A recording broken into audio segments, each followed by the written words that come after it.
প্রতীক ছাড়া মানুষের জীবন হয় না। তোমাকে বোঝানো আমার দ্বারা সম্ভব না। তোমাকে বোঝানোর থেকে দেয়ালে মাথা টোকা অনেক better। কেন বোঝাচ্ছিস বললাম তো, বোঝাস না। দাঁড়াও, আমি দেখছি।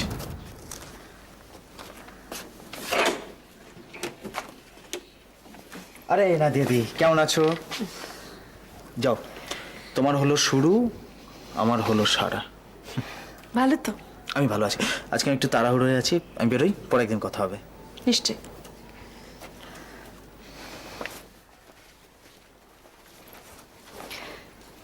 ফোন না করেই চলে এলাম। আমার বাড়িতে আসবি, তার জন্য আবার ফোন করতে হবে? আগে হতো না, এখন হয়। এখন মালা, আমরা দুজনে একসঙ্গে ব্যবসাটা শুরু করেছিলাম, কিছু রোজগার করবো এই আশায়। কিন্তু যত দিন যাচ্ছে তুই অদ্ভুতভাবে কেন বদলে যাচ্ছিস। কিরকম? মালা, তোর যখন যা ইচ্ছে তুই তাই করছিস। একবার তোর মনে হলো এক্সপোর্ট করবি না, করলি না। একবার মনে হলো করবি, যখন সব এগিয়ে গেল তখন আবার বলছিস করবি না। আজ যেন ঝগড়া করবি বলে সকালবেলা চলে এসেছিস। রোহিতের অফিস থেকে সমানে ফোন আসছে। কেন? পুলিশ তো জানিয়ে দিয়েছে ওলিজ আর এক্সপোর্ট করবে না। সেটা কে জানিয়েছে? ওলিজ? ওলিসটা কে? আমরা, তুই আর আমি। মালা, সমস্তটা আমাকে একা করতে হচ্ছে, তুই কি কোথাও নেই? ছুটে ছুটে আমাকে সমস্ত কাজ একা করতে হচ্ছে। তোর বাড়িতে ফোন আসছে, তুই ধরছিস না। আমাকে একটা ফোন করার প্রয়োজন মনে করিস না? নাদিয়া, আমার মাথার উপর কোনো ছাতা নেই, আমায় পুরোটা একা দেখতে হয়। বুটিকটাকে আমাকে বড় করতেই হবে, আর সেই জন্য আমাকে ছুটি করতেই হবে। সেই স্বপ্নটাও তো তুই তো একাই দেখছিস, আমাকে তো একবারও জানাসনি। মালা, আসল কথাটা হচ্ছে তোর মনটাই বদলে গেছে। বরের রোজগারে তো দুবেলা বাড়ি বসে খেতে পাস, টাকা রোজগার কি সেটা তুই কোনোদিনও বুঝতে পারবি না। মালা, কথাটা বড় কড়া হলেও শুনতে কিন্তু সত্যি। আর একটা কথা, তোকে না জানিয়ে আমি কিন্তু কখনো কোনো সিদ্ধান্ত নিই, সেটা তুই জানিস। সিদ্ধান্তটা তুই একাই নিয়েছিস মালা, শুধু চোখের জলে আমাকে দিয়ে হ্যাঁ করিয়ে নিয়েছিলি। তুই আমাকে ব্যবহার করেছিস। হ্যাঁ, আমি বোকা, বরাবর ভেবেছি আহা মালাটা বড্ড একা। মালা তো একাই বলি, চিরকাল একা। তুই বড্ড হৃদয়হীন মালা। অরিন্দম সেনের সঙ্গে এত বছর থাকতে থাকতে তুই এত মূর্খত হয়ে গেছিস। একবার আমার জায়গায় নিজেকে দাঁড় করানো দিই, নিজেকে দাঁড় করিয়ে ওই জায়গাটা থেকে জীবনটাকে দেখ। দেখবি এই যে ভালোবাসা, হৃদয়, এইসব কথাগুলো না সব মিথ্যে, সব স্বপ্ন। কোনোদিন নিজের ছেলেকে হারানোর ভয় পেয়েছিস? পাসনি। প্রতিদিন রাতে আমি যখন আমার ছেলেটাকে বুকে জড়িয়ে শুই না, কি ভয় পাই জানিস? পরের দিন ওর বাবা এসে ওকে টেনে নিয়ে চলে যাবে আমার বুক থেকে। প্রত্যেকটা দিন মনে হয় ছেলেটা মেয়েটার স্কুলের মাইনেটা দিতে পারবো। বন্ধু তো দুঃখের দিনের জন্য মালা। সহজ কথাটা তুই বুঝলি না বলেই তুই একা নিজে মরছিস, বাচ্চা দুটোকে আষ্টে পৃষ্ঠে মারছিস। কি বলতে চাইছিস কি তুই? বল, কি বলতে চাইছিস? মালা, আমি আর পারছি না এভাবে, আমি সিম্পলি পারছি না মালা। হ্যাঁ, আমি ইমোশনাল, আমি ভীষণ ইমোশনাল। তা যেখানে ভালোবাসা নেই, হৃদয় নেই, মন নেই, আমি সেখানে থাকবি না। তো তুই আমায় ছেড়ে চলে যাবি। চলে যা, যা। দেখছিস, তুই নিজেকে একবার দেখ মালা, আমার দুঃখটা তুই বুঝলি না। তুই আমার দুঃখটা বুঝিস না দিয়া। ঠিক আছে, যখন আমরা দুজনের দুঃখ বুঝছি না, তাহলে কেন আমরা চলে যা।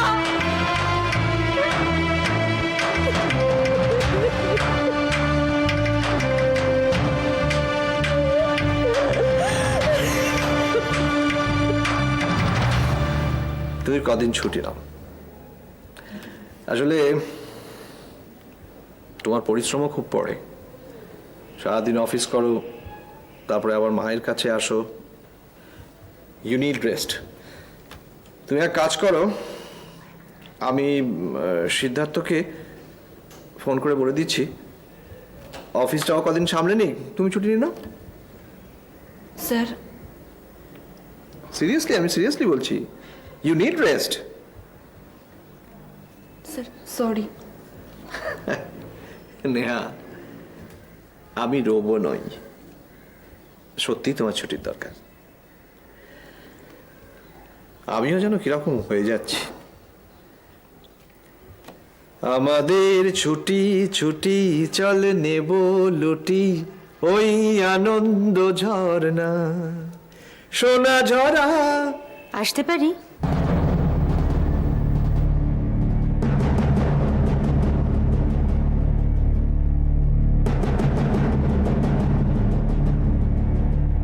আমাদের সেই সন্তানের কি হলো? কথা বলো শিবানী। বিরক্ত করলাম, ব্যস্ত ছিলে। একদমই না, নেহার বন্ধু একটু ছুটি চাইছে। ছুটিটা বোধহয় আপনারই দরকার স্যার।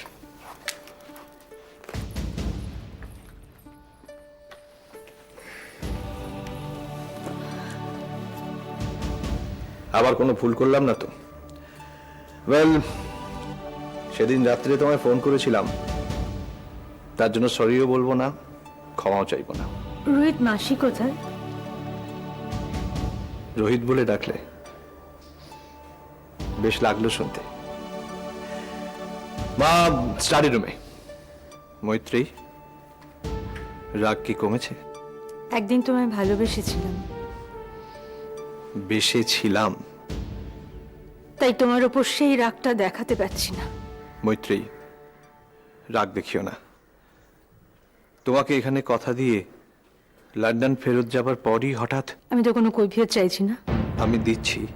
আমি শুনবো না। যখন দেবার ছিল তখন তো দাওনি। আমি তোমাকে এবেলা ওবেলা ফোন করে গেছি, না তুমি বাড়িতে, না তুমি অফিসে। আমি বাড়িতে বা অফিসে তো ছিলাম না। আমি আজ জেনে লাভ, তোমাকেও অনেক ফোনে চেষ্টা করেছিলাম। আমার নাম্বারটা বদলে গিয়েছিল। সেটা আর আমাকে জানাওনি। কি লাভ? সত্যি কি আজ আর কিছুই নেই? আছে একরাশ হতাশার। থাক না, এসব কথা থাক। মৈত্রী, কথাটা যখন উঠলো তখন বলি,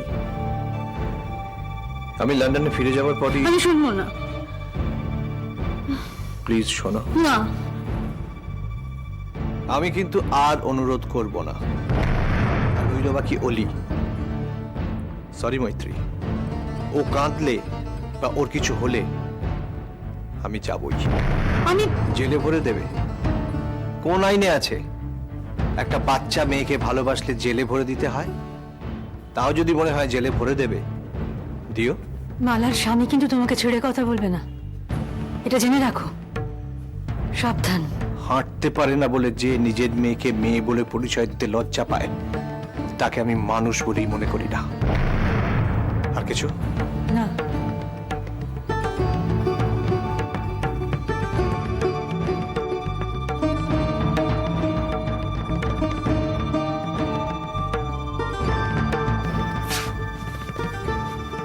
মা,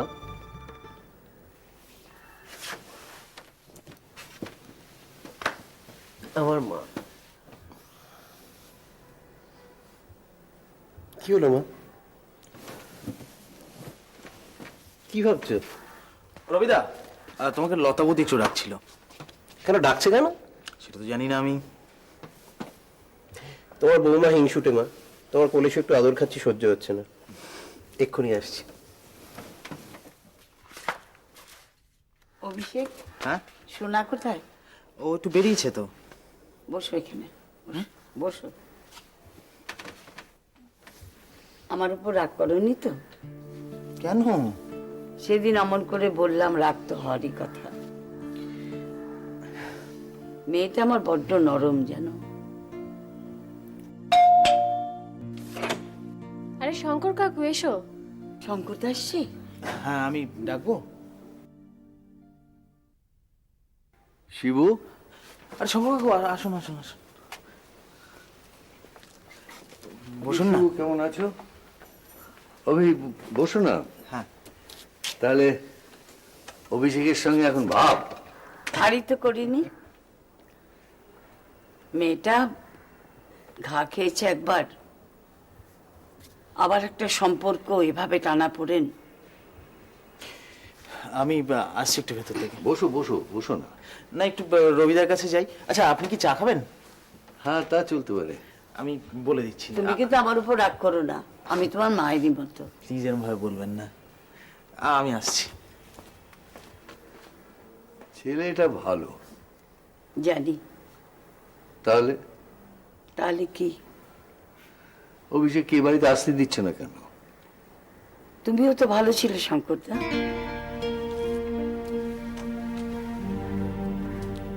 মানে? কেউ ভালো হলে কি প্রমাণ হয়? শিবু সেদিন হাসপাতালে যে কথা শেষ হলো না, কত বিষ জমে আছে এই বুকে। আমি যতই বাইরে নিজেকে শান্ত দেখাই, আমি শান্ত নেই। এই কদিনেই অশান্ত হয়ে উঠেছ, আর আমি কত কত বছর ধরে এই ঝড় বয়ে নিয়ে বেড়াচ্ছি।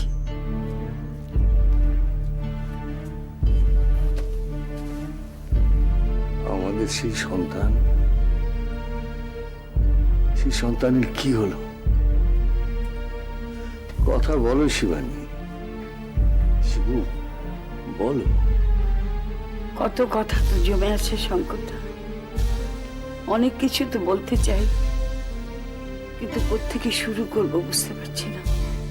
একেবারে শুরু থেকে শুরু করো, সব কথা বলো আমাকে। আমি জানতাম কোনো ডাক্তার কোনো ওষুধ তোমাকে ভালো করতে পারবে না। আমাকে সব বলো। সেদিনের সে ঘটনার পর বুঝতে পারি যে আমি অন্তঃসত্ত্বা হয়ে পড়েছি। এত বড় কাণ্ড বাঁধালি শিবু!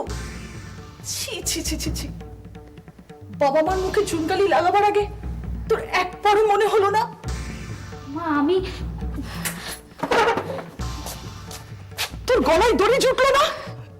ছি ছি ছি ছি! শেষ পর্যন্ত ওই চৌধুরী বাড়ির বাউন্ডারিদের সাথেই। মা আমি শঙ্করদাকে ভালোবাসি, আমি ওকে বিয়ে করতে চাই। শিবু, এটা অসম্ভব। আমি শঙ্করদাকে ছাড়া বাঁচবো না মা। বোকার মতো কথা বলিস না শিবানী। তোর বাবা তোর জন্য কত জায়গায় সম্বন্ধ দেখছে জানিস? তোকে নিয়ে তোর বাবার কত স্বপ্ন। স্বপ্ন তো আমিও দেখেছি মা। ভুলে যা, সবকিছু একটা দুঃস্বপ্ন বলে ভুলে যা। ভুলে যাব? কি করে ভুলে যাব মা? ওর ভালোবাসার চিহ্ন যে আমি আমার শরীরে বয়ে নিয়ে বেড়াচ্ছি। নষ্ট করে দিবি? না না শিবানী, পাগলামি করিস না। এ বাচ্চা তোকে নষ্ট করতেই হবে। তুমি না মা, তুমি মা হয়ে এত কঠিন কথা বলছো কি করে? মা বলি তো বলছি। আমি একজনকে চিনি যে 3 মাসের মধ্যে। বড্ড দেরি হয়ে গেছে মা, বড্ড দেরি হয়ে গেছে। এই কথা বলার আগে তুই মরে গেলি না কেন মা? তুই মরে গেলি না কেন? মরেই যাব মা, মরেই যাব। তুমি যা করতে বলছো তা করতে গেলে আমি মরেই যাব মা, আমি মরেই যাব। শিবানীকে আমি পড়াশোনা শিখিয়েছি, স্বাধীনতা দিয়েছি, শুধু কি প্রেম করার জন্য? না না মৃন্ময়ী, তোমার আশকরায় মেয়ের আজকে এই অবস্থা। শঙ্কর হ্যাঁ, ও চৌধুরী বংশের ছেলে। ও দাদু ঘরে বাঁধা মেয়ে ছেলে রাখতো, বাই নাচ দেখতো। ও শরীরে বদ রক্ত বইছে। না না মৃন্ময়ী, দেখো আমরা মধ্যবিত্ত ঘর, আমার মেয়ে ও পরিবারে গেলে কখনো সুখী থাকতে পারে না। শঙ্কর আর শিবানী দুজনকে খুব ভালোবাসে। কি চাকরি করে শঙ্কর? শুধু তো নাটক করে বেড়ায় আর কবিতা লিখে বেড়ায়। ওর বাবারও তো সম্পত্তি আছে। আরে নিজের কি আছে? বিয়ে করে বউকে খাওয়াবে কি? নিজের চাল নেই, চুলো নেই। তোমার মেয়ে ওকে ছাড়া আর কাউকে বিয়ে করতে চাইছে না। কি এই কথা বলছে শিবানী? স্পর্ধা! এত সাহসও পায় কোত্থেকে? দেখো দেখো, ওকে এক্ষুনি দেখো। মাথা গরম করো না, আমি সবকিছু বুঝিয়ে বলবো ওকে। হ্যাঁ তাই বলো। পাল্টি ঘর, যাতে আমাদের পরিবারের সঙ্গে মিল হয় এমন ঘর আমি খুঁজছি। মৃন্ময়ী, আমি ওর বাবা, আমি ওর ভালো চাই।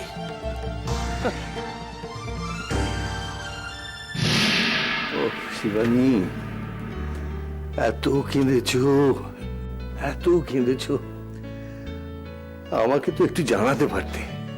কি করে জানাবো শঙ্করদা, কি করে জানাবো?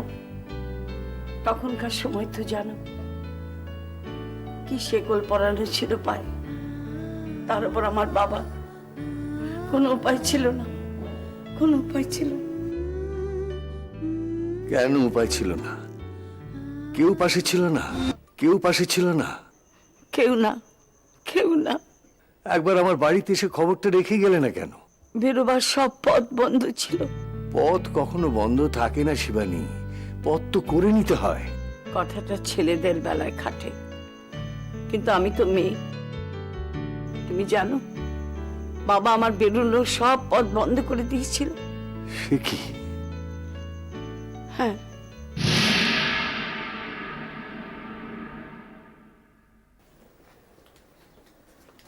কোথায় যাচ্ছ? পাশের বাড়ি মনোরমার কাছে কেন?